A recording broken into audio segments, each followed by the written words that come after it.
Amboze betting agamba. I am the clown from Mukono. Sebo speaker Taibwa kungu uno wano sebo atandikidde mugiya mukaga. Right honorable speaker Taibwa kungu atandikidde mugiya mukaga sebo. Ate kati institution mwagitadde buli omu akuba. Sokola bze ku bantu jikoje. Sebo ne yanziza nnyo mukama wange. Zikiriza okubuuzaako sebo mukama wange n'okubuuza ku bantu baffe ab'Nakaseke abantu b'esse Mutombo musizaako nnyo bannakapeeka bannakasekeeka Sangombe mwebala okukola olunaku lwajjo nabaddeeyo nga ndi mu kulondoola amazzi gaffe gali mu kutambula okuva Wettimula nga gagenda mu tawuni y'e Buyungwe ne Nakaseeta n'okulaba ekkubo lyaffe engeri gye liri mu kukolebwamu so twagala nsanyuka nnyo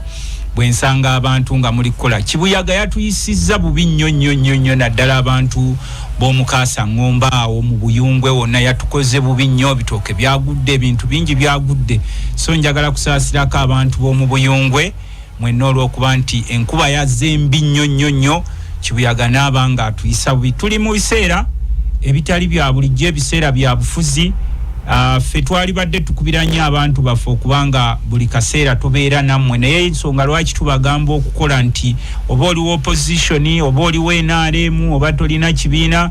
olina okubaako nekookola kwoyingizaako mu nsawo abantu okusobola okubanga bakwenyumirizaamu kimanyi nti okusomoozebwa kungi obwavu bungi abantu abamu baweddemu essuubi abalala balinda buhanda si buno nti omubaka mpaayo 5 mpaayo 2 mpaayo 100 yes obo osobola okubufuna naye obo obutwale nga by the way nasuubira nti oteekemu amaanyi mu kukolako sebo njagala mukwano gwo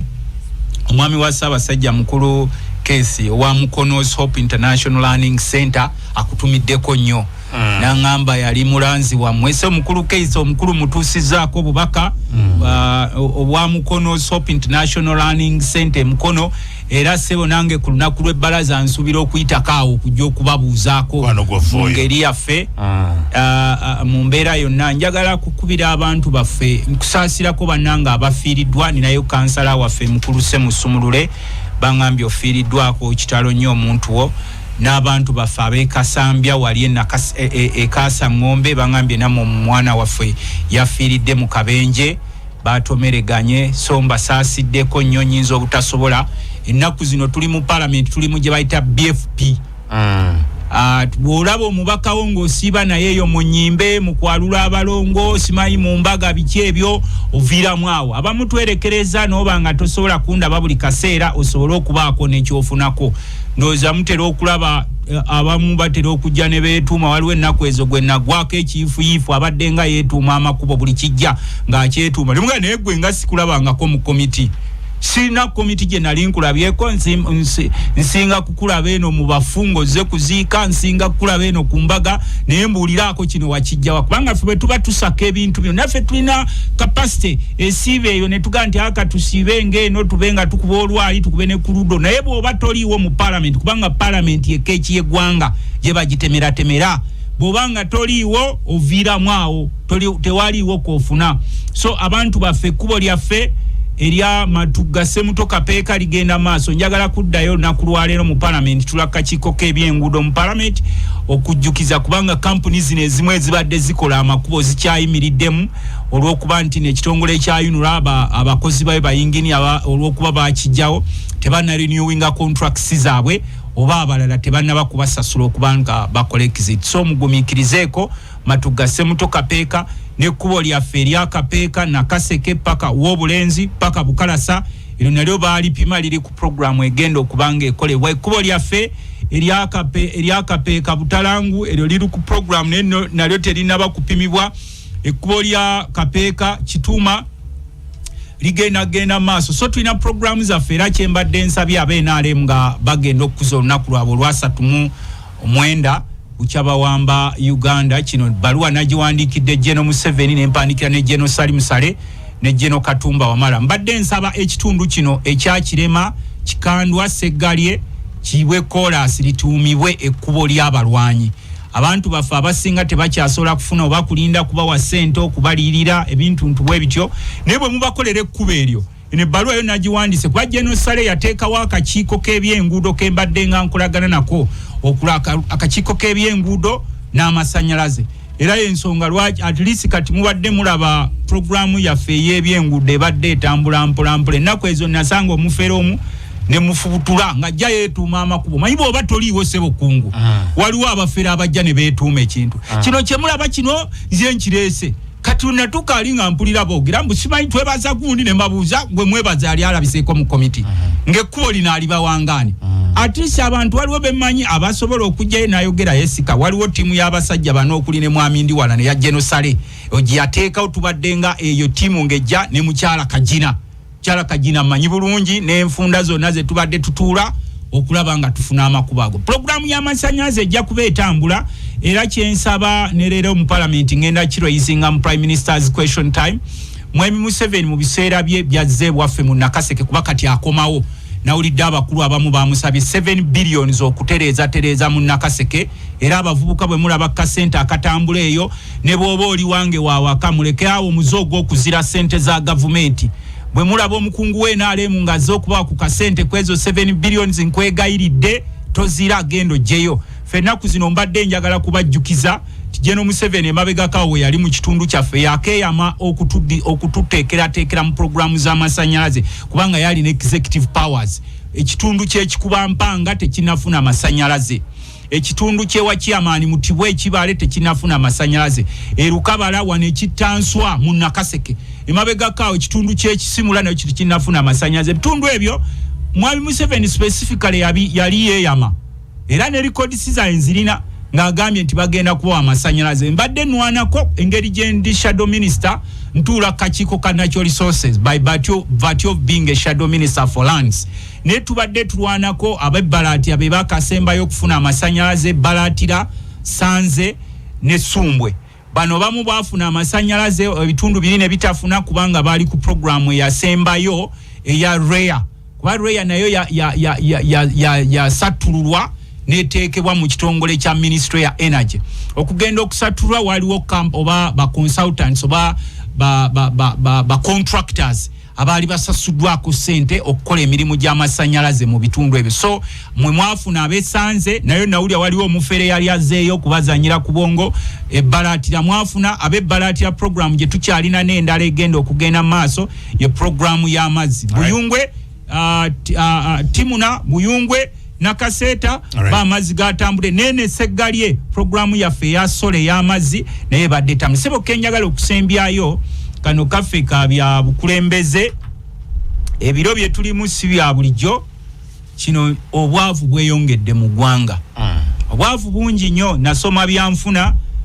tewali wasobola kumpakanya kubanga ngenda ne mu holidays zange n'ensoma gye bayita executive learning school business school Harvard Business School kati nfa abasoma ebyenfuna bwe tuba tugamba mu abantu baffe nti mubale nnyo ebiro bino tuli bubi nnyo mu biseera by'ensimbi mukozese ssente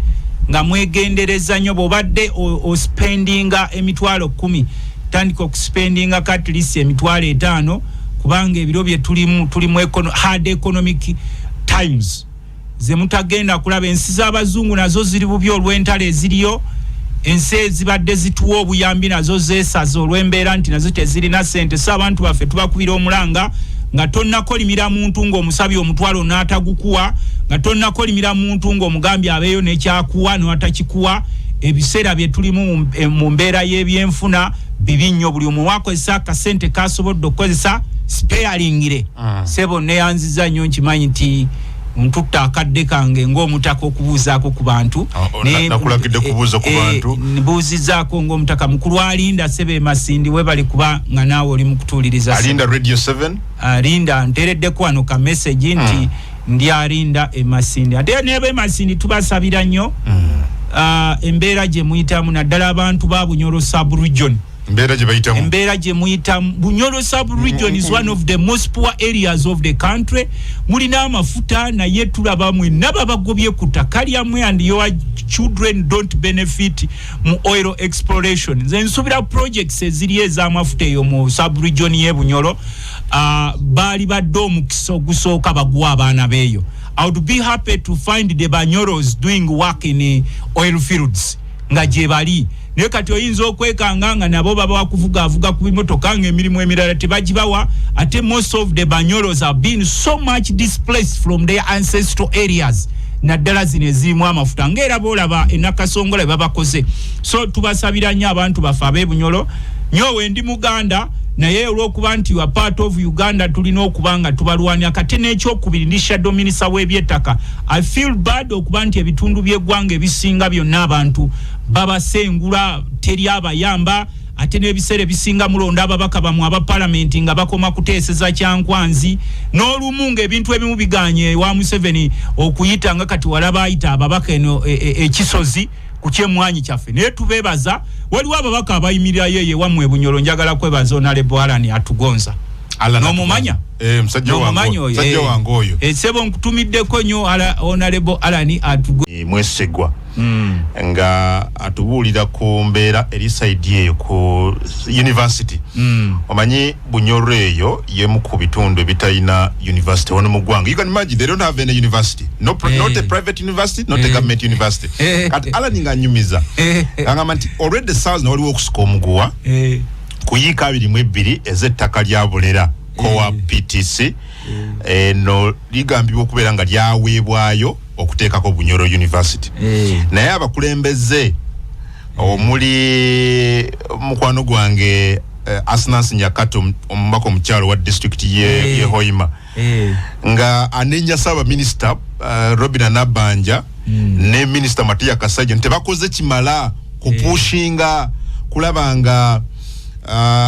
ettaka lino oboolyawo balyongerako obanga ne university eteekebwawo mu Bunambiro despite okubeera nti waliwo claims in 21 billion shillings zayisibwa mu parliament okutandika okuzimba Bunyoro ne Busoga universities. Kati Honorable Asinasi talina kunenya Kasaija yekka. They should work as a team, whether you belong to NRM or opposition. Kasita wabeerawo any project nge benefiting a community mwe muvaamu babantu babalonda ne babagamba mugende mutuweereze. You go and serve us regardless of your differences in political parties na ideologies. You can work as a team. Naye Oweekitiibwa Kasaija ye minister wa finance naye ennaku ezo yansanyusa we yagenda General Museveni we yali alambula Bunyoro sub region omanyi obuzibu bwamwe namwe abantu lwaki Honorable Asinasi babonaabona mu kifo ky'okusaba ebintu bye mwetaaga mudda mu kuwaano bano abasajja abakutedda ne muwaana Museveni abeewo ne babambaza bitisaati bya kyenvu. But deep inside, you know, Bunyoro is one of the poorest regions of Uganda. Omuvayo openly nze waffe na Kaseke nabagamba nga tonambulira bya bululu bw'obompa oba tompa tusooka kugamba otukoledde ki. What have you done? Kati ffe ng'ababaka ba parliament we are not supposed to lament. Fete tulina kwekubagisa tulina okuwa solution era Kasaija yansanyusa General Museveni nga agenzeyo kukyala Bunyoro sub region n'ayita banne n'abagamba nti bannange Museveni bw'akyala eri mu Buganda basaba busoda nti muzeeyi totulekeddeyo ku kasoda muzeeyi totulekeddeyo kakulya wano Museveni n'akimanya nti abantu ba wano mu Buganda sub region wano bo mulimu gwabwe gwa busoda tebaagala projects ate agenda okujjala olumu n'akambula wewe nga abatiisa balema okubaako n'ekibuga. Naye Kasaija waaki yansanyusa yayita banne n'abagamba nti bannange tugambe eddwaliro lyaffe ery'e Bunyoro kye tuba tusaba baliddaabirize kakati ne university oba mugirina oba tegimugirina kasita muwagire enaale mukole omulimu gwammwe ogw'okwambala bitiisa eyo tugende ku parliament ya Uganda. Yes nga ovaayo mbadde nkugamba nti njagala tugende ku parliament. Yes nga tugenda ku parliament mbadde nkusaba nti Honorable waffe Asinasi ne babaka banne Alan Atugonza Bunyoro kye kimu ku bitundu by'eggwanga ekisinga okuba eky'omugaso kubanga kigenda kuvaamu amafuta g'eggwanga n'ebirala ebize nga bwe mwekwata omugano ne musaba eddwaliro kuba Kasaija yagamba banne nti tusabe Museveni atuddaabiriza eddwaliro lyaffe ery'e Bunyoro kubanga eddwaliro nga president abeera ne gye bayita executive powers bwakuwa ekintu mwejasi mukitwala butwazi mu parliament ne mukireportingayo ekisobola okuteekebwako ezo program z'eggwanga. All right. Well, Japonso naye njagala kusaba ebigambo bya General Muhoozi. Yagembuwe ennaku zino kungo yagala nnyo Jeno Muhoozi simanyi lwaki nedda ndi mu kwogera ku bigambo bye byayogedde amanyiza sina kibiina tewaliwo amawulire atalina kibiina wabula gamba nkikweka ku mutima sewagira nenkulabamu olwa Piero yu nedda sewagira tonsibako basajja abo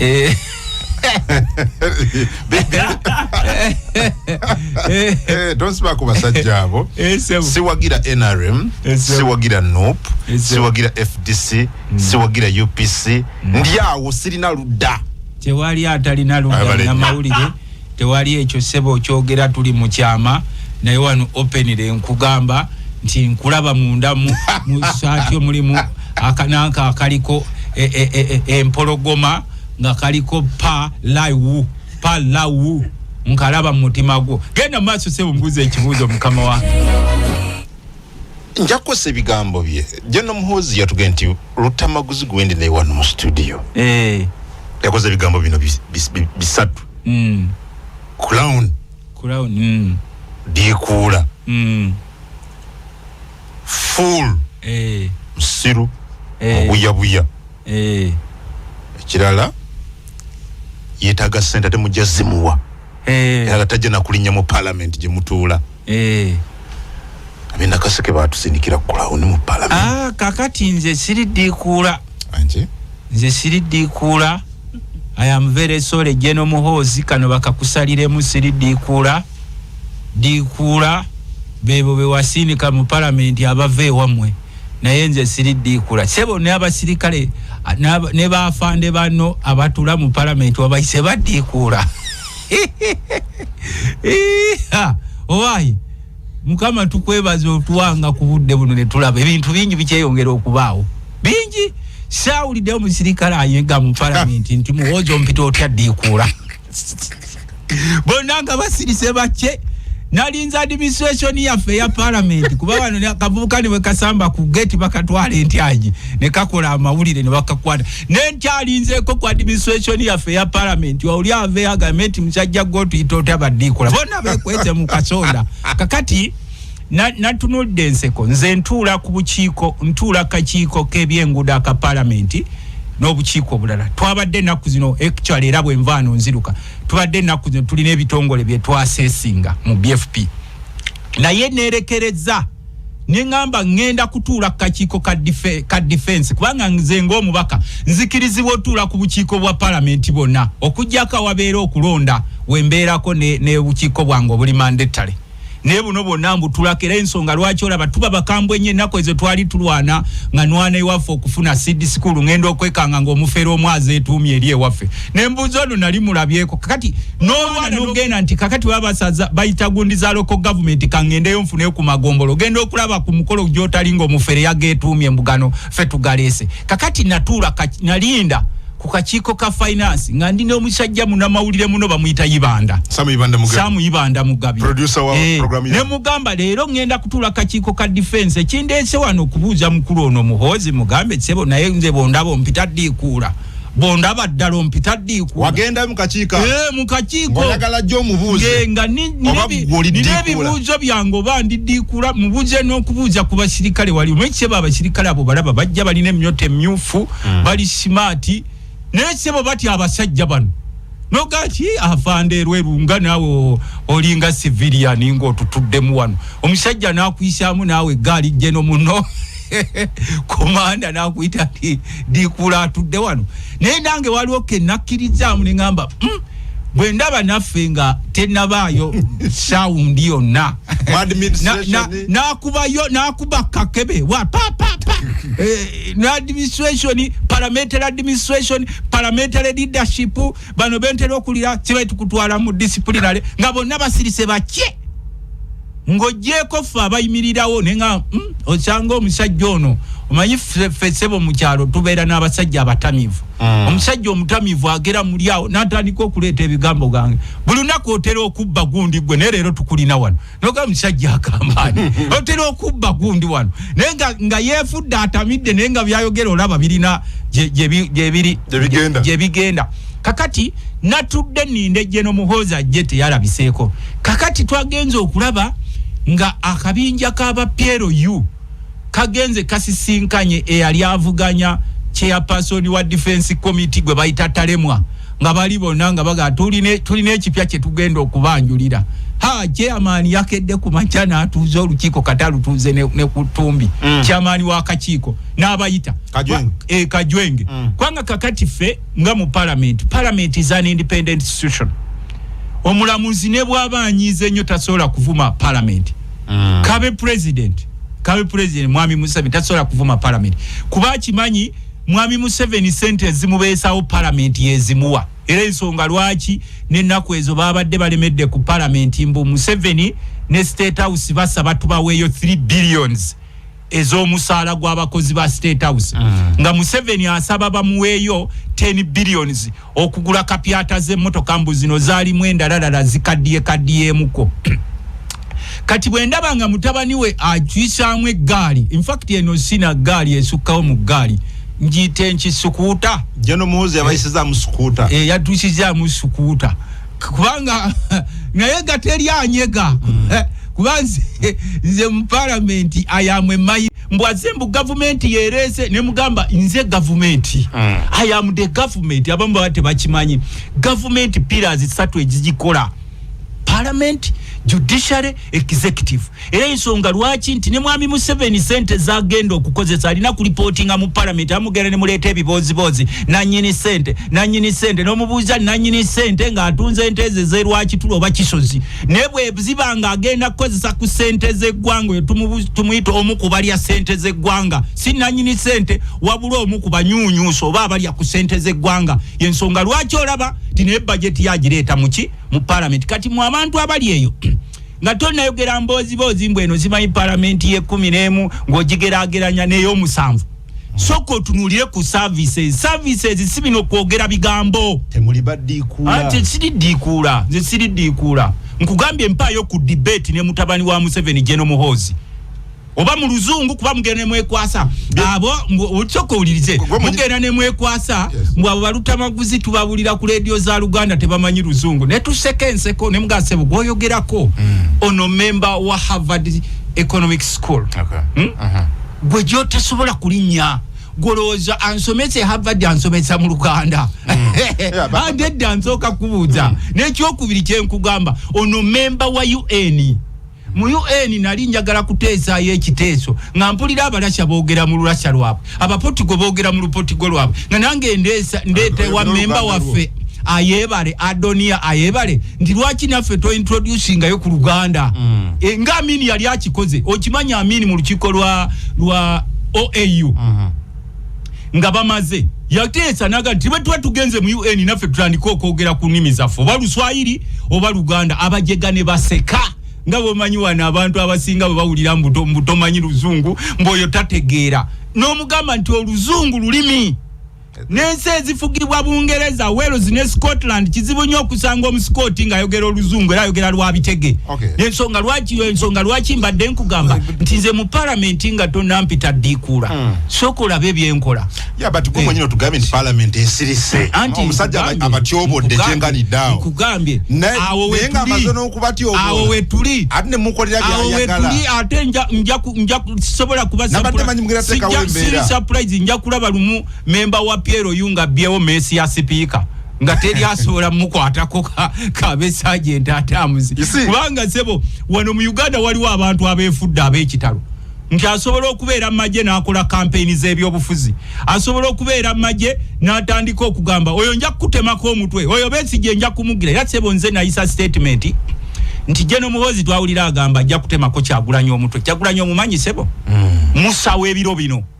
the Moses of these days netumugamba nti nekiddamu ne mugamba nti bwoba oyagala okumanya why the Red Sea is called the Red Sea yet it has white waters okwatanga kakajambia n'okulengera ng'okutte ku lw'emagere tolaba bino bitanka bye mulina bibawagawaga bino nalaba batabani ba Asadi nga bamutaddeko ku kikundi waggulu nga kitaawadduse ne mugatolaba nti mwewagawaga ne bino bitanka sibe bya madiwati n'oteekako zino ennyota emyufu n'otambulamu n'okumbakumbamu awo mu ddiro ne bakugamba oli wa kitalo yiwa one obeera wa kitalo mu makaago ne institution gy'otwala era nze bwe nfuluma mu parliament ya Uganda sebo sisobola kutambula nga ngazi wawali erimbu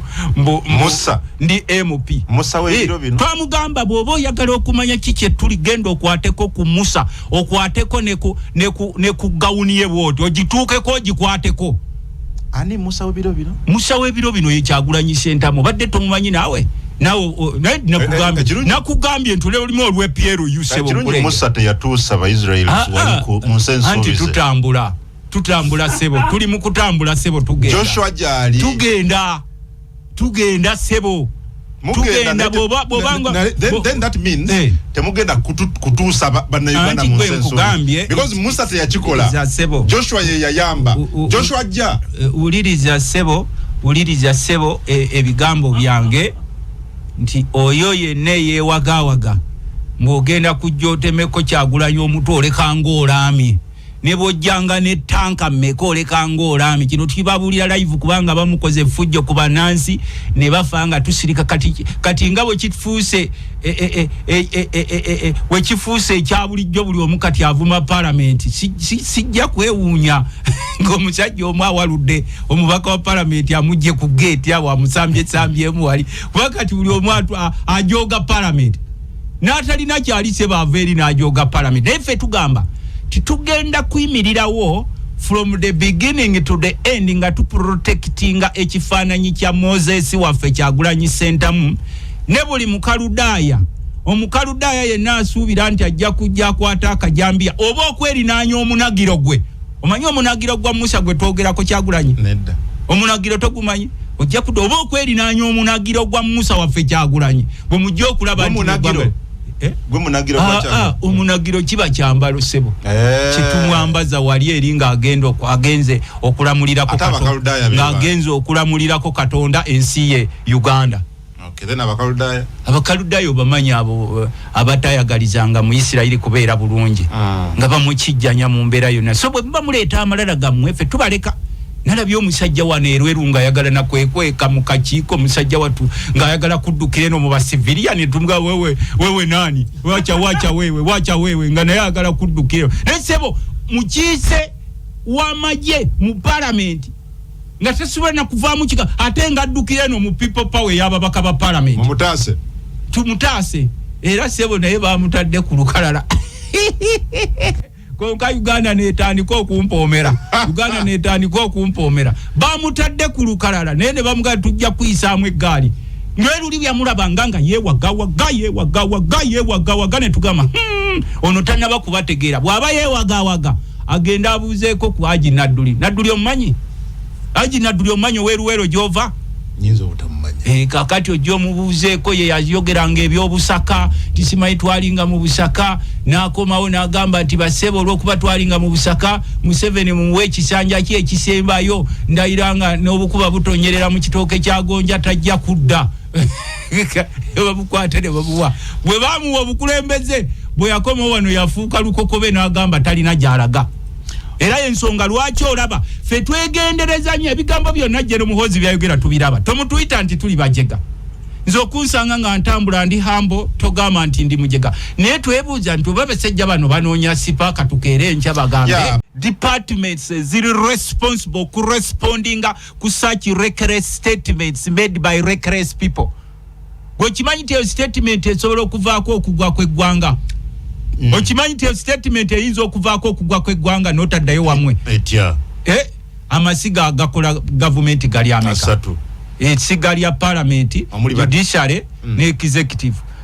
kakati bojja sebo n'otema nesiga erimu n'oliyisaamu eggaali oba sukuuta gano abiri gasobola okuyimirirawo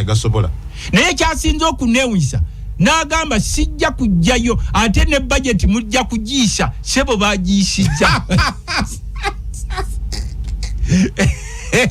bajirese temuli baddiikuula therefore nzesiriddiikuula era bw'abaddiikuula ojjompeemukko debate naye ojjompeemu debate ne Muhoozi CDF oba ndiddiikuula kino nkikusabye live ojompemuko ne debate oba mu Luganda oba mu Luzungu na Luganda yinzo gatalumanyi ngaba nabalwanira mu Luweero befuula mbu tebamanyi Luganda ne wabeerawo ebikwatagana n'ebyenfuna nga batandika okwogera Oluganda debate oyagala yaaki mpa mu debate ne General Muhoozi nange mulage nti nze siri diikuula temuli baddiikuula anje siri diikuula ejogo lino eryokubalowozesa nti bobeera memba wa First Family buli omu olina okumulengeza mb'omuyiseemu eggaali ate mwegendereza omukulu oyo olumu ayinza okusamba ne Bishop mu kereziya eyo gye basabira oba mu kanisa. It is too much now. Oba olumu ngenda n'engamba oba basijja bano balina kye babaza nga balinda jasi kuba waliwo omwoli najja n'akulinnyako ku bigere n'ayitawo nogawayi fe baatusomesa nina faaza atera okunkansolinga n'angamba nti gw'oli mukulembeze ne bwe bakulinnyako n'ofuulira obulumi bungi tolina kuddamu kwoyo akulinnyeeko naye olumu n'engamba oba basijja bano balina kye babaza nga bali mu kwesonsa nga balona kasipaaka tukeere enkya batugambe nti Muhoozi yeerangiridde kati yafuga gwezebo ogamba otya institution enamba eya parliament n'otuyita abaddiikula nebulayo n'akololako okay but honorable that's too much omusajja bagambye gye mumpita sijja kujjayo ne neetaaga sente ate mugenda kuziyisa era ne muziyisa ate olaba kutulemera ku kyemwanyi kitaawe n'ayita ababaka ba parliament ekisozi n'abalagira mujja kuyisa etteeka lyange ly'emwanyi teryayita kati gwe ng'ogyeko fe abaka ba parliament waawuliddeyo omuntu abuuza omubaka wo ow'NRM nti tubuulire kye wateesa ku mwanyi zaffe kubanga nabo ke bajjayo kasupu ke bajja ekisozi nga basuulirako mu bantu eyo mu nnyimbe mu kwalula abalongo mu mbaga nti nkuwaddeko kano nkugambye olaba twalemerako ne tugamba omukulu titolima mwanyi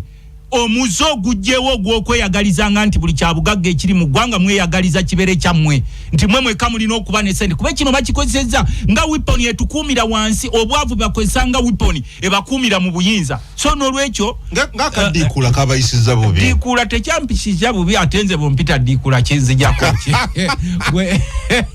omanyi General Museveni ye yansomesa General Museveni ne bw'omugamba ki kasita anyweza entebe ye mu kifuba kasita kinyweza n'omuyita ki atunula eri bbali ekikulu entebe yaginywezezza wali badde olabira ku bino bye twogera bino nti omusajja wakitata Besigye yamujjanjabanga mu ddwaliro asirise nga ataliiwo takuwa statement neki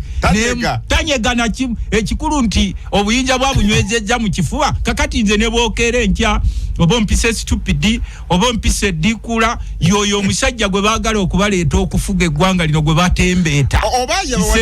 it's a clear picture of the true man these younger people these people from State House wherever they want to lead this country. You get a true description of the current parliament. No, it's not a current. Kati mwemugenda soko ulize. Mwemugenda ne mwogera wane ebigambo bya mwembuliza nnyo ne kuba namawuli. Nawulire ennaku ezo honorable Wafula Ogutu. Mbawulira nnyo bannamawule. Ffe tubeera yeeyo ne tusirikako kubanga abantu bano bagamba bw'osirika bagamba walutamaguzi bamuguze. Bw'ojja ku leediyo nga bagamba gw'obeera ku leediyo. Bw'ogenda mu parliament n'oteesa teba yajjayo kye wateeseza mu parliament kakati ngenda n'empulira nga mugamba nti abantu aba parliament eno yali badde nga parliament y'omusanvu tera okukiwulira gosobola okumpayo ku bintu parliament y'omusanvu be yakola ebyenjawulo ennyo parliament they were very good in debate quality debate zaatuukawa kubona omusajja abateekerawo nti mateekerewo boogere oluzungu lwabwe bomogera wali you know quoting this article mbulya kye bakola parliament y'omusanvu ekyenjawulo ng'ogyeko quality debate what is in the quality debate nti we baateesa amakubo ne gakolebwa aga Uganda nti kati ffe gatulemi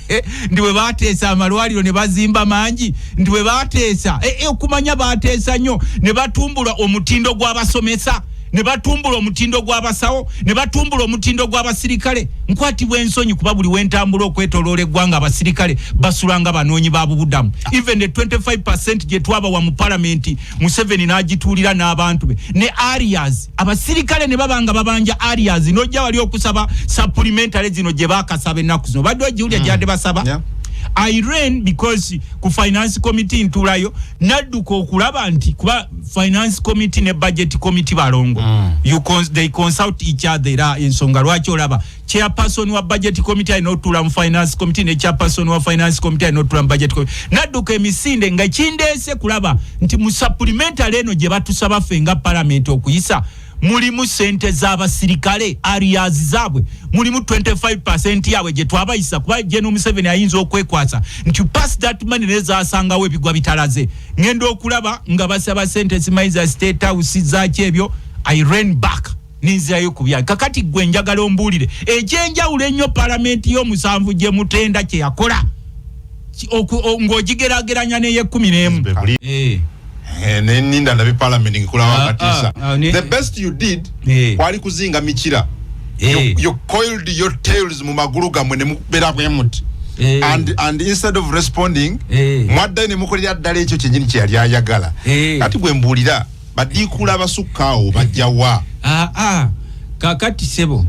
ne wakubadde sebo batuli badikula ne badikula balina amaka gaabwe gye bava ne waddo twita ndi tuli badikula kaba mutulaba ne badikula yayisa sente ze mukozesa ye bali yali bukedde ya mwenene muvanga bama biwe nze igwe ekyaje no muhozo kuba ne mikwano Jesse Kigana ene leader kana have friends oli desebo Jeno muhozo asobola okuba ne mikwano je ababutulikinga abakomba ku ngattoze but we are not part of them nange nzikiriza alina badikula be bayita noita honorable member n'agenda butulikinga engatto y'omukulu kubanga is a first son gwe kimanyi nti bw'okyala ewange ne bw'oba first son tobeera first son mu maka gange mutabani wange omukulu yaba first son kobaani mu maka gange ne bw'oba okyadde nze fountain of home nebo banga gwe president akyadde wange waka nze fountain wa home eyo so kakati okutuyita badikula mugenda mwekulira sebo okutuyita badikula sebo ne dikula ya kuyisiza budget gyokozesa n'abasirikale abalala dikula no balina amakaga you have no option ate option lwaki tetugirina because if you had an option ng'omusajja amaze okubagamba I am not a butulika of his father neither am I a butulika of his PLU nze kati ndi maka wa parliament no you fools and that you clowns okupita fool so if you call me a fool yet I'm not a fool what does it take from me I want this money and you will give it to me bazimuwadde and you did it bazimuwadde kubanga sebo nange muleme kubeera ngeyo kuwagawaga ngabavubuka bomukyalaga sale ensalo olwa sale ensawo so wa sale ensalo gye mutaddewo olukoloboze musalo olukoloboze luno tulabo boli musajja so ati kakati musajja wattu oyo mumusaliddewo olukoloboze n'aluyitako emisinde naddeeri but does he know the repercussions emusajja nga w'amaanyi hasi w'amaanyi ebiro by'amaanyi mfe abantu tetuli b'amaanyi naye ebiro by'amaanyi oyo mukulu osobola okukimanya nti uyinza okukeera enkya nga takkirizibwa yadde kuziikibwa wano mu Uganda yadde okulinnyako mu Uganda Asadi yaddukidde Russia ne famire ye mutabani we yasigaddewo bamutugisiza mugwa naye ekyasinze okuneewunyisa Asadi ng'ali eyo ng'afuguma nga adduse ensi ye yagambye nti bannabyafuzi baatuwagawaganga nti tuli ba kitalo nnyo naye tetubalaba so kati ffe tugamba time is of essence tukutunuulira nojja n'onvuma n'ompita kati anaatera nakutuyita monkeys oba ompise monkey oba baboon doesn't care what cares byebyo byenkola nze goyita nti ndiddiikula ffe tuyisiza kitaawo budget ffe tuyisiza budget kwolya ffe tukugulira n'engatto z'oyambala n'emmotoka z'ovuga uliriza we are members of parliament ffe tubayisizaabwe emmere gye balya n'engatto ze bambala n'emmotoka ze beeyagaliramu ne buli kamu konna ke balya ffe baddiikula ffe tubayisiza we sacrifice olowooza obudde buno singa siri mu buliri bwange seebase naye ngenda mu parliament musobola okugaana tusobola okuganda singa twabadde ne parliament erina omugongo ne bobeera ne parliament nga spine zizonna bazikoona mudda walolabyeko omuntu gwe bakoona mu spine ate n'omugamba stand up right ngo tesobola ku stand up right kubanga spines spinal cord yonna mwagikoona koonamu kasita ababaka baffe aba parliament bakkiriza nti bakozi ba Museveni si bakozi ba bannayuganda wabula bakozi ba Museveni simanyi ne first family simanyi bakozi ba State House ne muva ku mulamwa kubanga nali agadde nnyo General Muhoozi nga mpita Dikuula ndoyo okumanya Dikuula tumuwadde atuyisize sente z'amakubo ziganye oyo tumuyita Dikuula ate waliwo nange olumu wenzikirizamu ku gaali gyayisaamu kyoko ompulirize waliwo jjukanga kyoko olirize katuli ba Dikuula kyoko olirize nze lumu ne Museveni waliwo byakira nga nti nne wakubadde simwagira kino kati kyoko olirize gwokimanyi nti abasirikale babonaabona naye tulina abasirikale ababakiikirira mu palamenti naye nga tasobola yadde kuko kyasobola okukola wali kukolola n'okumuwa akakopo ka cyayi nga munywa they are listening post they are listening post so listen so what why aren't you a talking post? You are not sent to parliament to be a listening post. You should also be a talking post. Goloza tebamanyi luzungu. Kwe bisere bisinga ntera okuli ano nga bogera abayaye nti abo tebogera mu parliament kuba tebamanyi luzungu. Those guys know a lot of English. Olumu twabagamba nti oba tubakkirizeeko abasirikale ebo nabo tugambe nti leero parliament tugidedicatingidde bali representative w'abasirikale mu parliament bogere ku nsonga z'abasirikale. I feel bad noita ku musirikale ng'asula nga refugee nga n'omusirikale alina dream alina abaana alina family naye nga namukiikira wali mu parliament kuba ffe olumu mugenda ne mutuzanyirako kungu gw'okimanyize by virtue of being a shadow minister mfuna report ezikwata ku basirikale okusinga n'ababakiikirira mu parliament kuba kimanyi nti ono just listening post enyamba ki mu parliament tesobola kwogera kati mugenda kola mutya kakati nze kye naali musabye naddala General Muhoozi we are there and we shall be there. You are enjoying life because of us members of parliament.